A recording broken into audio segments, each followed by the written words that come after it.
There is a ghost in your house. It does not rattle chains in the attic, and it does not stand at the foot of your bed in the dead of night. It is much quieter than that, and far more dangerous. You see this ghost every time you look in the mirror, but you do not recognize it as a spirit. You recognize it as potential. You see the version of yourself that does not exist yet. The one who is richer, stronger, colder, and more respected. The one who has finally made it. And because you are so in love with this ghost, so obsessed with this phantom of tomorrow, you have allowed it to haunt the only thing you actually possess, your present reality. You are living in a haunted house, but the haunting isn't frightening you. It is sedating you.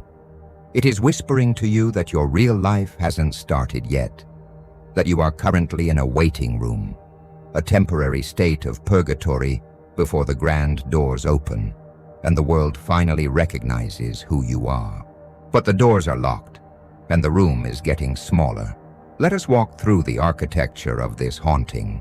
It usually begins with a vision. You have been told by the merchants of hope, the gurus, the motivational speakers, the soft-spoken authors, that to achieve power, you must visualize it.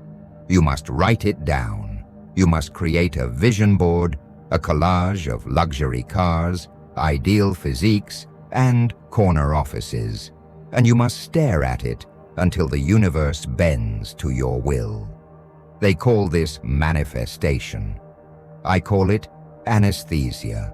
When you stare at that vision board, when you close your eyes and vividly imagine the applause and the accolades, your brain releases a flood of dopamine. It gives you the chemical sensation of the reward without demanding the blood price of the effort. You feel a warm, fuzzy sense of accomplishment. You feel safe. You feel like you are moving, but you are not moving. You are hallucinating. You are sitting in a stagnant room, starving to death, while staring at a painting of a feast. This is the cruelty of the modern trap. It keeps you docile by feeding you the fantasy of the future. Think about your average Tuesday. How much of it is spent in a low-level trance, scrolling through the lives of others, or daydreaming about what you will do someday? Someday I will start the business. Someday I will demand respect. Someday I will get in shape. Someday is the most dangerous word in the human language. It is a verbal narcotic. It allows you to tolerate a mediocre existence because you have convinced yourself that it is temporary. You tell yourself, I am not a loser. I am just a millionaire in waiting. I am not weak. I am just a warrior who hasn't found his war yet. This narrative protects your ego, but it rots your soul. It creates a split in your psyche. On one side, there is the grandiose you, the one in your head who is capable of empire. On the other side, there is the actual you, the one who is tired, anxious, and paralyzed by the fear of being ordinary. The gap between these two selves is where the pain lives. That gap is the haunted hallway. Psychologists have a polite term for this, the arrival fallacy. It is the deeply ingrained belief that once you reach a certain destination, once you get the promotion, the partner, the bank balance, you will finally feel complete. You believe that happiness and power are locations, and you are just on a long journey to get there. But this is a lie. The destination is a mirage. Have you ever noticed that when you finally get what you want, the satisfaction lasts for only a moment? You buy the car, and for 3 days, you feel like a king. On the 4th day, it is just a car. You get the promotion, and for a week, you feel valid. The next week, it is just a job with more stress. The goalpost moves. The horizon recedes. You are running on a treadmill that is designed to keep you exhausted and in the same place. The system needs you to be dissatisfied. It needs you to be hungry for the next thing, because a hungry man is easily controlled. A man who realizes he is already full, he is dangerous. He cannot be sold anything. He cannot be manipulated by promises of a better tomorrow, because he has conquered his need for it. But you are still hungry, and because you are hungry for this future, you are terrified of the present. You treat your current life with disdain. Look at your environment right now. Is it organized? Is it sharp? Or is it cluttered and chaotic because you don't respect it? You don't respect it because you don't think it's real. You think your real life is coming later. So you let your body go soft. You let your discipline slip. And you let your relationships wither, all while holding on to this golden image of the future you who has it all together. You are sacrificing your actual flesh and blood for a ghost. You are letting the days bleed out, one by one, waiting for a signal that never comes. This is the tragedy of potential. Potential is not a gift. Potential is a burden. It is a heavy sack of rocks you carry up a mountain, terrified that if you drop it, you will be nothing. We need to darken the room to see the light. We need to acknowledge that this hope you are holding on to is not serving you. It is making you fragile. Why are you so anxious? Why does a single criticism ruin your week? Why does a small failure make you want to quit? It is because you have bet everything on the destination. When you live entirely for the future, any obstacle in the present feels like a death sentence. You are walking a tightrope between success and failure, and the drop is infinite. You are rigid, and in the dark psychology of power, rigidity is death. The ancient Stoics and the dark strategists knew something that you have forgotten. Hope is a passive vice. It is the beggar's strategy. The beggar sits with his hand out, hoping for a coin, hoping for better weather, hoping for mercy. The sovereign, the ruler, the operator, he does not hope. He navigates. He understands that the future does not exist. There is only the eternal now, and the raw materials available within it. So the first step in this exorcism is painful. You must kill the ghost. You must take that vision of the perfect future and shatter it. This sounds nihilistic, but it is the opposite. It is the only path to true power. You must stop waiting for permission to be great. You must stop waiting for the right time. The right time is a myth created by people who are afraid to start. The haunted house you are living in has a door, but you have been too busy staring at the pictures on the wall to notice it. You are trapped in a loop of planning, dreaming, and waiting. You are intellectually obese. You have consumed so much information, so many strategies, so many hacks, but you have metabolized none of it into action. You are heavy with knowledge but weak in execution. The eerie truth is that you are likely already running out of time. We live as if we are immortal, as if we have 50 years to finally become who we are meant to be. But death is walking behind you, matching your stride, step for step. A Velvet Dagger philosophy requires you to feel the cold steel of that truth against your neck. If you knew with absolute certainty that the future you are fantasizing about would never arrive, that this, right here, right now, with all its imperfections and mess, was the only arena you would ever get, how would you move? Would you still be waiting, or would you start fighting? The ghost of potential is eating you alive. It is time to stop feeding it. It is time to look away from the horizon and look down at your hands. They are empty, and that is good, because empty hands can grab a weapon. Empty hands can build a fortress, but hands that are clutching a fantasy are useless.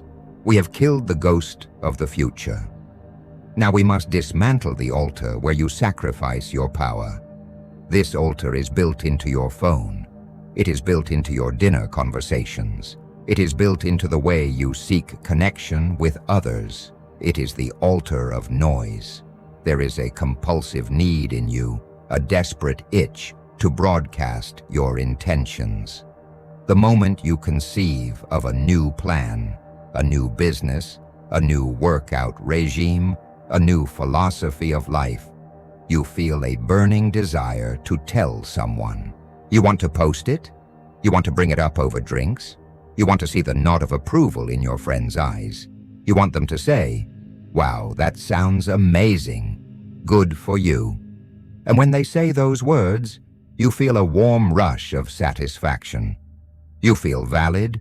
You feel like you have arrived. But here is the dark truth. In that exact moment, you have slit the throat of your ambition. You have bled it out on the floor for a round of cheap applause. This is not a metaphor. It is biology. It is a glitch in the human operating system that the weak fall for and the powerful exploit. Psychologists call it symbolic self-completion theory. The mechanism is simple and terrifying.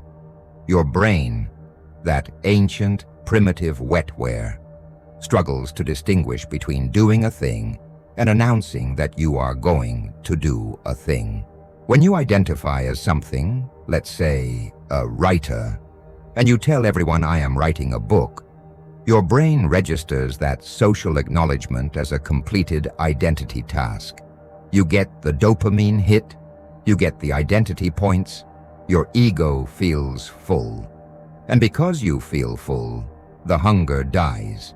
The visceral, clawing necessity to actually sit down and write the damn book evaporates. Why would you suffer through the work when you have already received the reward? You have tricked your own mind into complacency. You have eaten the dessert before you even hunted the animal. Think of your ambition like steam in a boiler. That steam is pressure. It is uncomfortable. It pushes against your ribs. It keeps you awake at night. It makes you restless. That pressure is the only thing that will propel the engine forward. It is the fuel of action. But when you talk, when you leak your plans to the world, you are opening the relief valve. You are letting the steam escape into the air. Hiss. The pressure drops. The anxiety fades. You feel better. You feel relieved. But the engine stops dead. You have traded your power for comfort. You have traded the kinetic energy of a bomb for the harmless noise of a firecracker. And then you wonder why, 3 weeks later, you have lost the motivation. You didn't lose it. You gave it away. You poured it into the ears of people who do not care, just so you could feel understood for 5 minutes. And let us look at those people you are telling, the audience. Why do you crave their validation? Because you do not trust your own reality. You need them to witness your life to make it real. But by inviting them into your mental factory, you are inviting sabotage. It is not always malicious. Sometimes it is worse. It is indifferent. Or it is concern. When you tell a friend your grand plan, and they look at you with that slight hesitation, that furrowed brow, and ask, "Are you sure that's safe? That sounds risky." What happens? A seed of doubt is planted in your chest. It grows like a weed. Their fear becomes your fear. You absorb their limitations. You wanted their support, but you got their projection. They are projecting their own cowardice onto you, and you, because you were open and seeking validation, accepted it.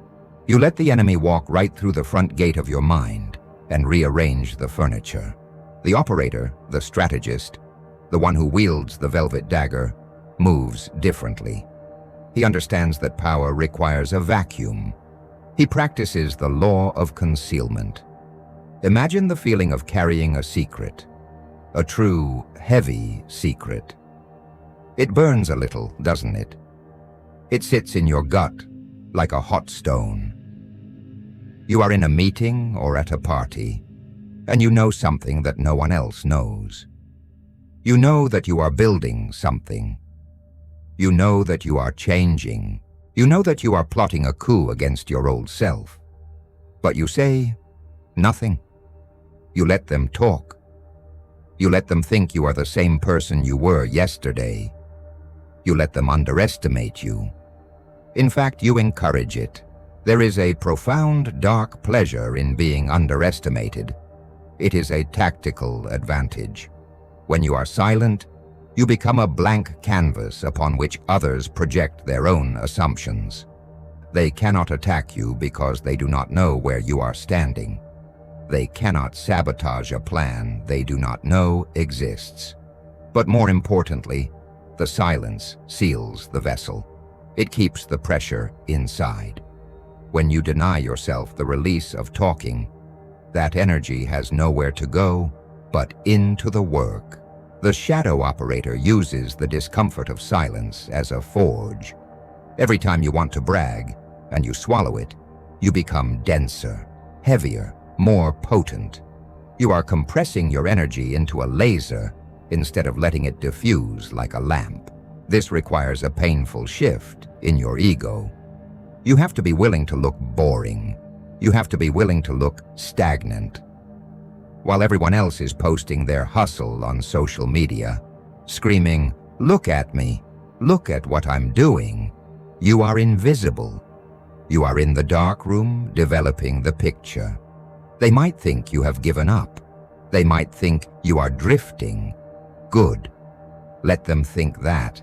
Let them think you are a failure. Let them think you are lost. Because the more they ignore you, the more freedom you have to maneuver.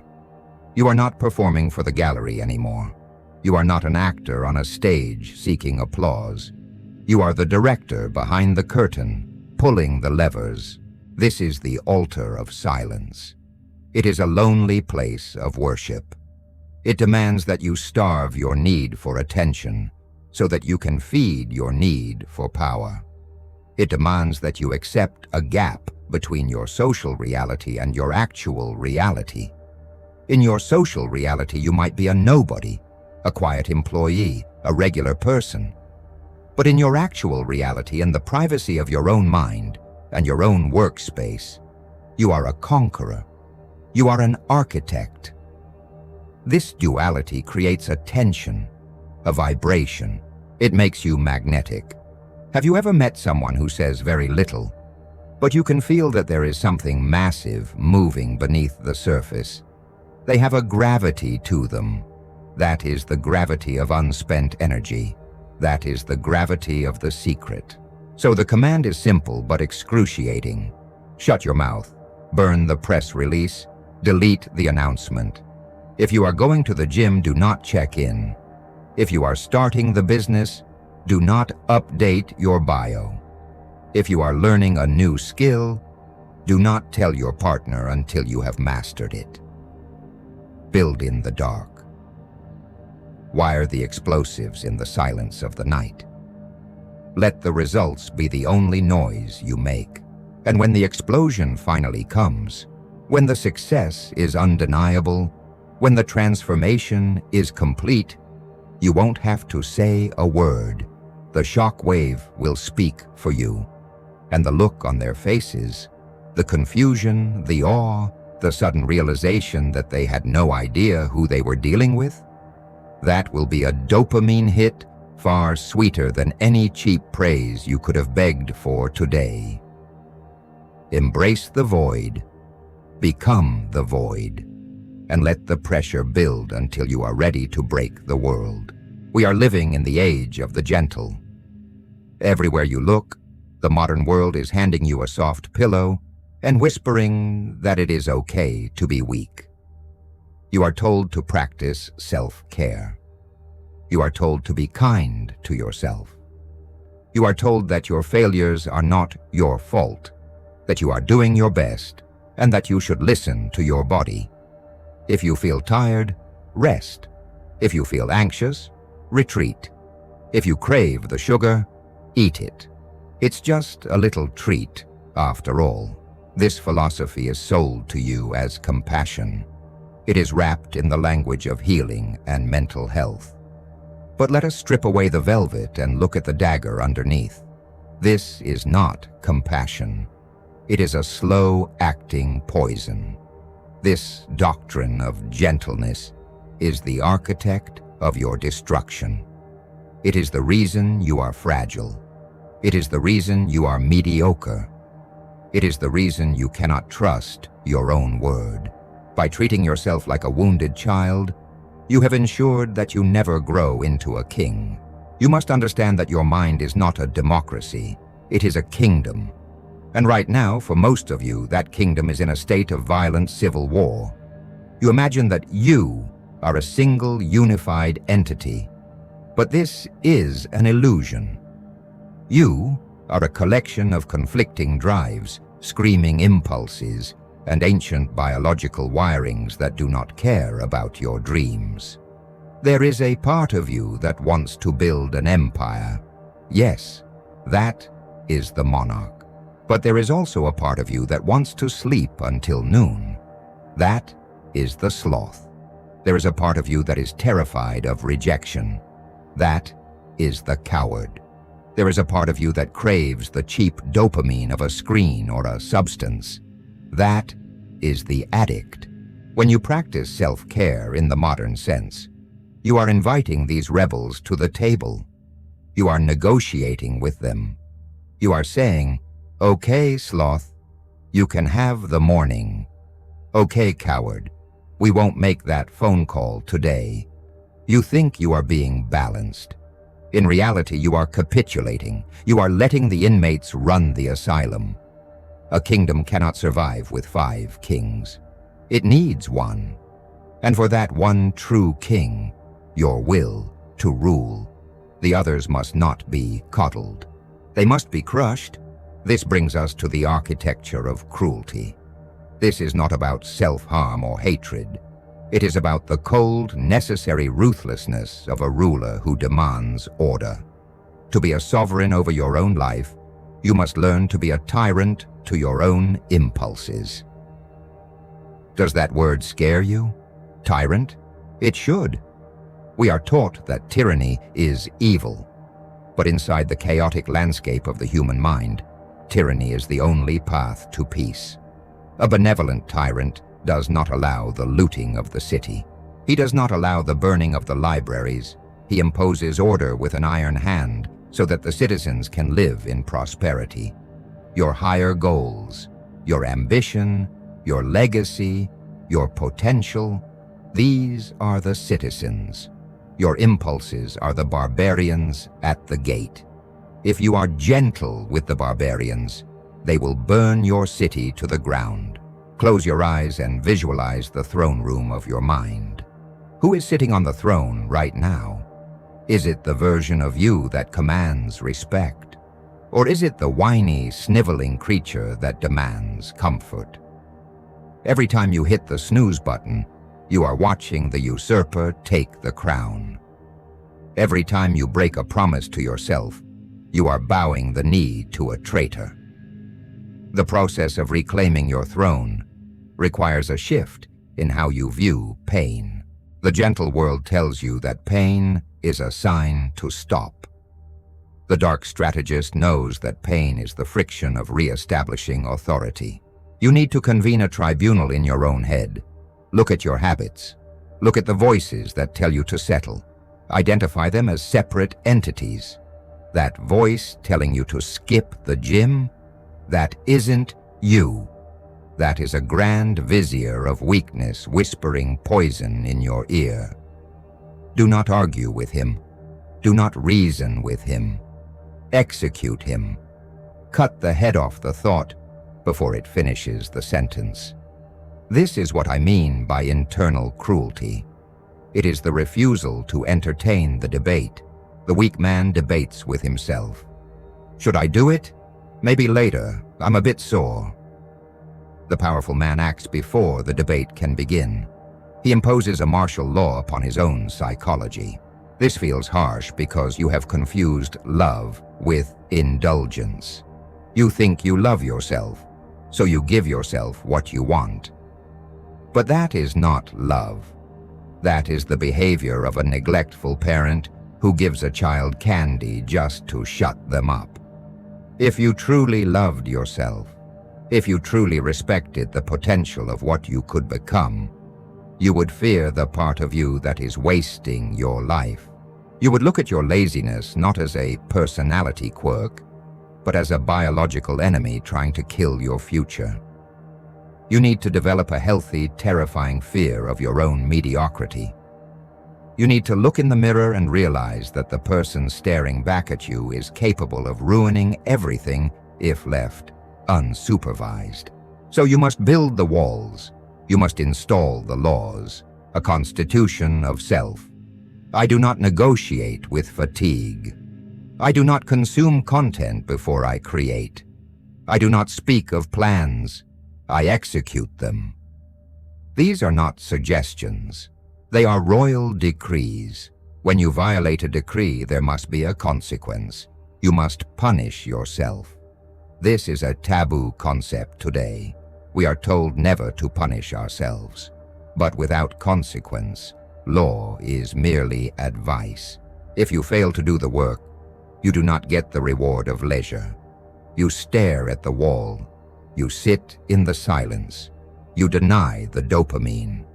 You train the animal brain that disobedience leads to suffering, and obedience leads to freedom. And that is the great paradox of the Velvet Dagger. Discipline is the only thing that will ever make you free. When you are a slave to your impulses, you are in a prison of your own making. You are dragged around by your nose, by the scent of food, by the lure of sex, by the fear of discomfort. You are a puppet, but when you are ruthless with yourself, when you can command your hand to move and it moves, when you can command your fear to be silent and it silences, you achieve a state of liberty that the hedonist will never understand. You become dangerous because you are no longer bribable. The world cannot tempt a man who has already conquered his own desires. The world cannot scare a man who is harder on himself than the world could ever be. Stop seeking to be healed. Seek to be governed. Stop trying to find yourself and start commanding yourself. The gentle approach has failed you. It has left you soft, anxious, and waiting for a rescue boat that is not coming. It is time to embrace the architecture of cruelty. It is time to enter the throne room, drag the usurper off the chair, and sit down with the heavy, cold weight of the crown on your head. It will not be comfortable, but it is not supposed to be. It is supposed to be yours. Consider for a moment the difference between the wolf and the spider. The wolf is a creature of stamina and brute force. To eat, it must run, it must chase, it must exhaust itself, covering miles of terrain, risking injury, hoping to outpace its prey. If the wolf stops running, the wolf starves. Now look at the spider. The spider does not chase. The spider does not run. The spider is an architect. It finds the perfect corner, a geometry of high traffic and low visibility, and it builds. It weaves a structure designed to exploit the movements of others. Once the web is complete, the spider simply waits. It is still, it is patient. It does not need to hope for the fly. The fly is inevitable. The fly is a mathematical certainty born of the spider's positioning. Most of you are living your lives like the wolf, but without the wolf's teeth. You are chasing. You are chasing money, chasing relationships, chasing recognition. You view your goals as moving targets that you must hunt down with sheer effort. You tell yourself, I just need to work harder. I just need to hustle more. You are sweating, panting, running from opportunity to opportunity, and you are exhausted. But worse than your exhaustion is your stench. In the world of power dynamics, desperation has a smell. It is a pheromone that repels success. When you chase something, you automatically place it above you. You signal to the world, I do not have this, and I need it. This is the position of the beggar. And as we know, the world despises a beggar but respects a king. It is time to stop running and start building the web. This is the transition from linear effort to structural positioning. A Machiavellian strategist does not ask, how do I get to the gold? He asks, where must I stand so that the gold must flow through me? This is the concept of leverage. Archimedes said, give me a lever long enough and a fulcrum on which to place it, and I shall move the world. You are trying to move the world with your bare hands. You are trying to force outcomes with willpower. It is noble, perhaps, but it is stupid.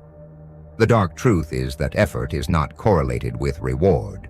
Leverage is correlated with reward. The janitor works harder than the CEO. The soldier works harder than the general. The difference is not in their sweat. It is in their position. To build your web, you must master 3 forms of positioning. The first is social positioning.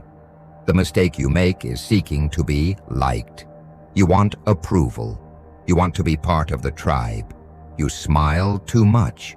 You agree too much. You are fluid, accommodating, and ultimately disposable. Machiavelli warned that friendships based on utility are stronger than those based on affection. If someone likes you, they can leave you when they get bored. If someone needs you, they are bound to you with chains of iron. Stop trying to be the most popular person in the room and start becoming the most necessary. Identify the leverage points in your industry, your circle, or your hierarchy.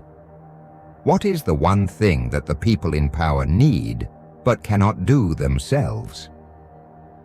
What is the headache they are desperate to cure? Become the cure. Become the key to the door they need to open. When you position yourself as a necessity, you do not need to negotiate.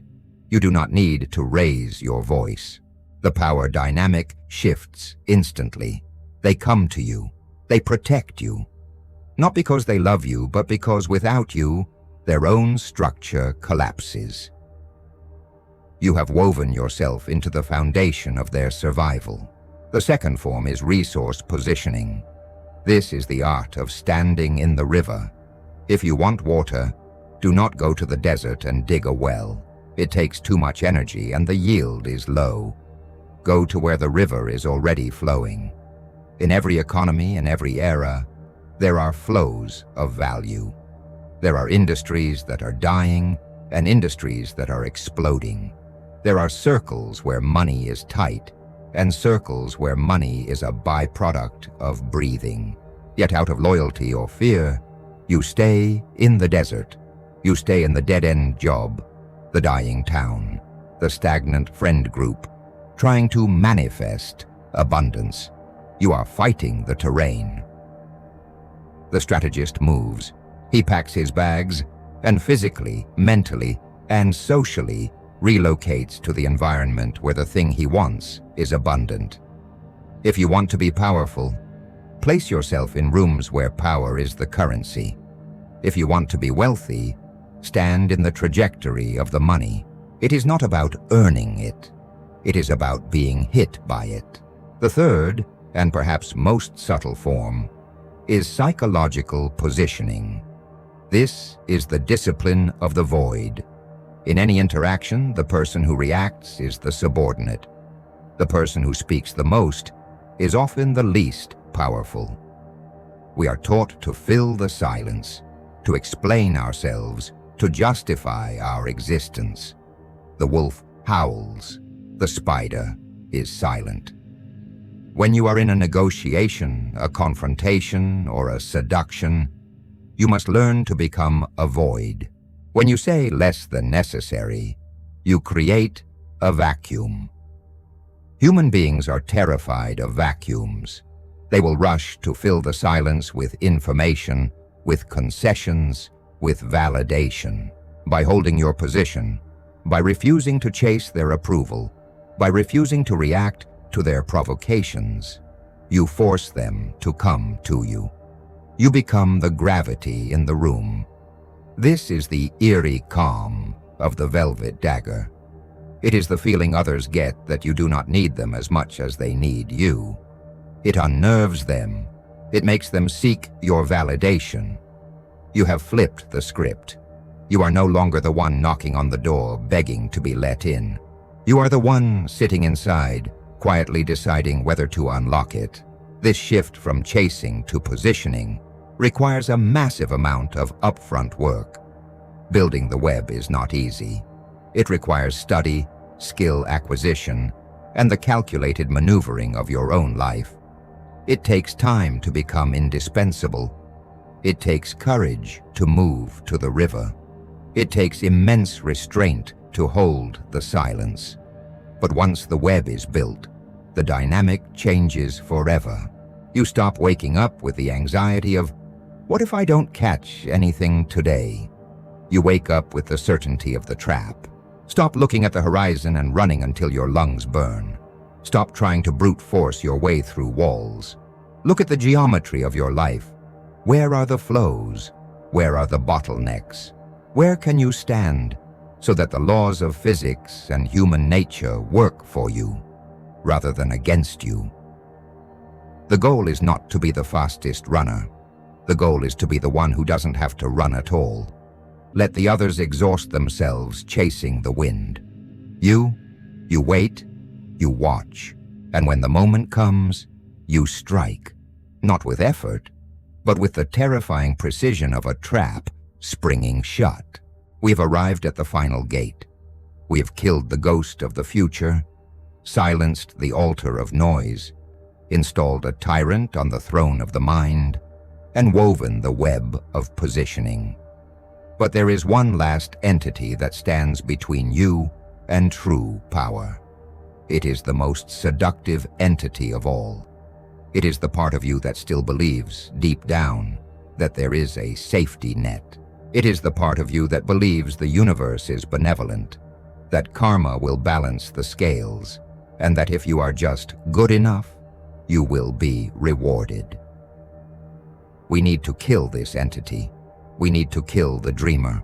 The dreamer is the child inside you who thinks he is the main character in a movie. He believes that the plot armor protects him. He believes that the hardships are just the struggle montage before the inevitable victory scene. He is waiting for the turning point. He is waiting for the mentor to appear, for the sword to be pulled from the stone, for the girl to notice him, for the world to finally apologize for treating him so poorly. This narrative is a lullaby, and like all lullabies, it is designed to put you to sleep. You must wake up to the cold, liberating temperature of the real world. Here is the velvet dagger that cuts the deepest. No one is coming to save you.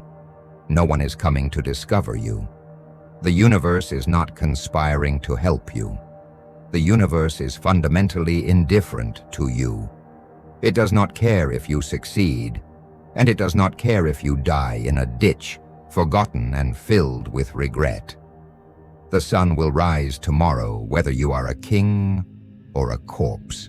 To the weak, this indifference is terrifying. It drives them to nihilism or despair. But to the strategist, to the one who seeks power, this indifference is the ultimate freedom. If the universe doesn't care, then there are no rules holding you back. There is no fate that has decided you are destined to be mediocre. There is no cosmic ceiling on what you can take. The silence of the universe is not a rejection. It is a blank check. It is waiting for you to write your own value upon it. You must accept the philosophy of amor fati, the love of fate, but you must view it through a darker lens.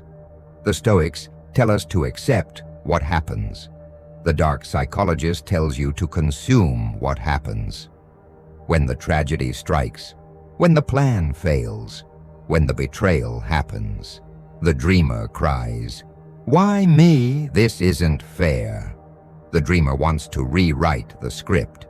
The operator looks at the wreckage and says, "Good. This is raw material." He does not just endure the chaos. He feeds on it. He realizes that a smooth life creates a soft man, and a soft man is easily broken. He begins to crave the resistance because he knows it is the only thing that sharpens the blade. This is the death of the victim mindset. You can no longer blame your parents. You can no longer blame the economy. You can no longer blame the system. Even if they are to blame, even if they did wrong you, it is irrelevant. Blame is the admission that you have given your power to someone else. It is an admission that they are the authors of your life. Take the pen back. Even if the page is covered in blood, take the pen back. When you kill the dreamer, you stop bargaining with reality. You stop saying, "I will be happy when," and you start being dangerous now. You realize that there is no justice except the justice you enforce. There is no value except the value you create. This destroys the anxiety of expectation. You are no longer disappointed when people are selfish, because you expect them to be selfish. You are no longer crushed when things go wrong, because you know that entropy is the natural state of the world. You stop walking through life like a tourist expecting service, and you start walking through it like a soldier behind enemy lines, alert, capable, self-reliant.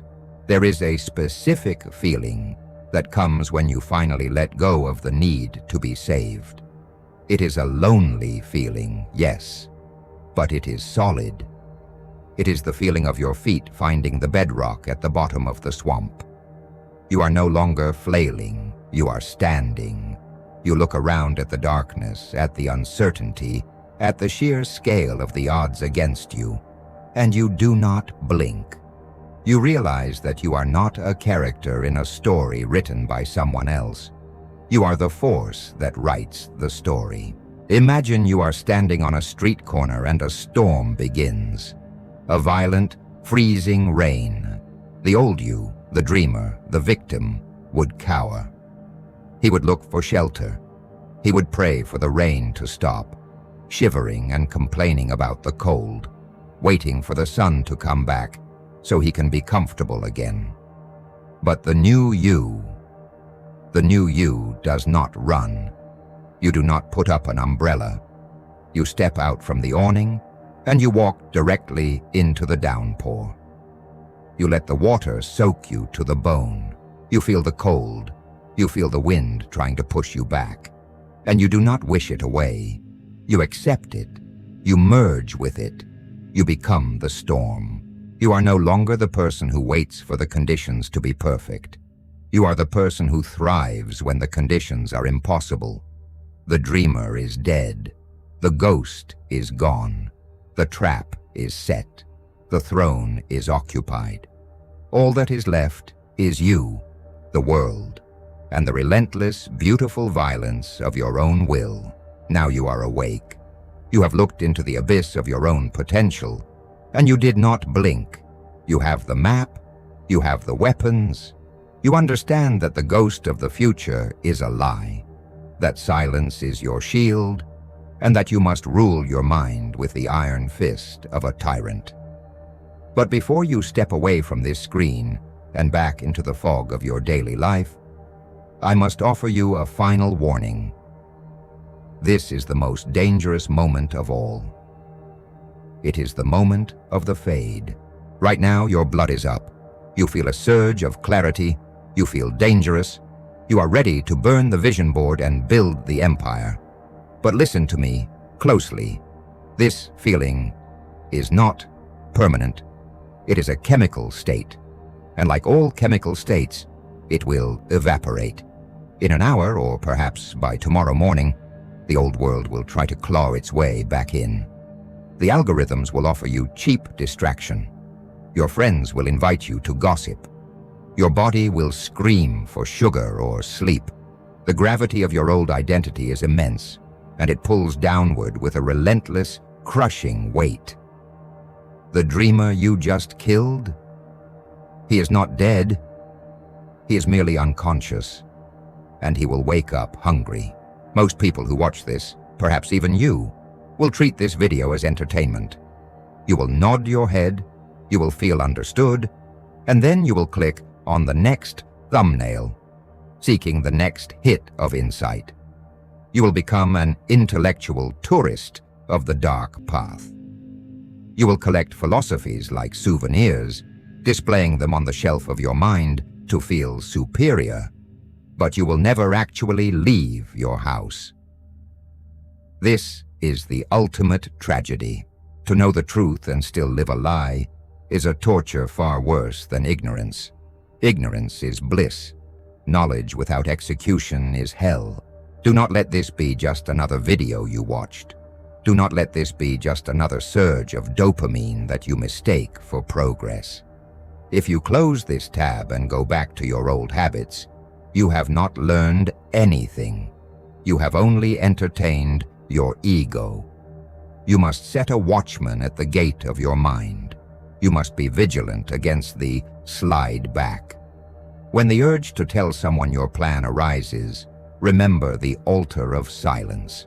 When the urge to skip the work arises, remember the tyrant on the throne. When the urge to complain arises, remember the storm. You are rewriting your neural pathways, and the jungle grows back fast if you do not cut it every single day. There is one specific trap that catches even the most disciplined operators. One weakness that can undo all the positioning and leverage you build. It is the trap of emotional leakage. You can have the perfect strategy, the perfect silence, and the perfect work ethic. But if you allow your emotions to dictate your reactions, if you allow a moment of anger, a moment of lust, or a moment of insecurity to hijack your controls, you will crash the machine. The greatest strategists in history were not destroyed by their enemies. They were destroyed by their own passions. In the next briefing, we are going to dissect the art of total emotional detachment. We are going to look at how to surgically remove the buttons that other people push to control you. We will explore how to become immune to manipulation, how to turn your heart into a fortress that nothing can breach. You think you are calm now. You have no idea what true stillness is. But that is a lesson for those who survive the first step. For now the screen will go dark, the voice will stop, and you will be left alone in the room with the only project that matters. Do not tell me what you are going to do. Do not write it in the comments to prove you are serious. Do not text your friend. Just begin. The dagger is in your hand. The veil is lifted. The haunting is over. Welcome to reality.